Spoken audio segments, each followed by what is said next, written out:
দাগি দেখা দুইটা জিনিস শিখার আছে, বুঝছেন? এই দুটা জিনিস নিয়ে কেউ কথাই বলে না। বাট তার আগে আমি বলি যে দাগি, হ্যাঁ ঠিক আছে, আফফার নিশো ফাটাই দিছে, তমা মির্জাও ফাটাই দিছে, শিহাব শাহিনের ডিরেকশন অসাধারণ ছিল, গল্পে একটা সাসপেন্স আছে, এখানে ইমোশনালি দাগ কেটে দেওয়ার মতো অনেক মোমেন্টস আছে, অনেকের চোখ ভিজে যায়। আমার ওয়াইফেরকে নিয়ে গেছিলাম, তারও একটা ইমোশনাল ব্যাপার স্যাপার ক্রিয়েট হয়ে গেছে। যাই হোক, হোয়াট এভার। বাট এইখানে যারা নিয়ে কথা হইতেছে না সেটা হচ্ছে সুনারা বিনতে কামাল। ভাই আমার খুব খারাপ লাগতেছে জিনিসটা।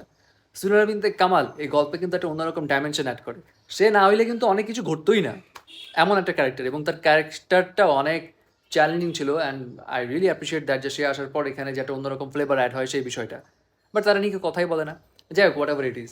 তো দাগি মুভিটা মানে অনেক কিছুই বলতে পারবো না, কারণ স্পয়লার দেওয়া হয়ে যাবে। বাট আমার কাছে মনে হয় এখানে দুইটা জিনিস শিকার আছে। নাম্বার ওয়ান, শিয়ালের কাছে কখনো মুরগি পাহারা দিতে যাবেন না, তাইলে সমস্যা হইতে পারে।